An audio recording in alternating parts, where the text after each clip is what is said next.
அனைவருக்கும் இனிய சித்திரை புத்தாண்டு நல்வாழ்த்துக்கள். இன்னைக்கு எங்களோட வீட்டில் இப்படி தான் ரொம்பவே எளிமையான முறையில் சித்திரை புத்தாண்டு செலிப்ரேட் பண்ணியிருந்தேன். அது எப்படின்னு வீடியோவில் பார்க்கலாம் வாங்க.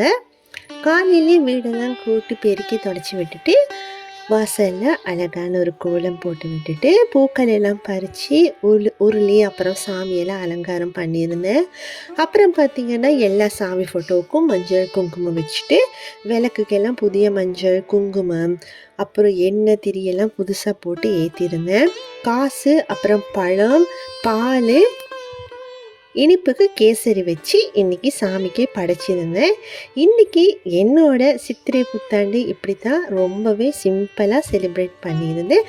உங்களோட வீட்டில் எப்படி சித்திரை புத்தாண்டு செலிப்ரேட் பண்ணியிருந்தீங்க அப்படின்றத கமெண்ட் பாக்ஸில் கமெண்ட் பண்ணுங்கள். நன்றி.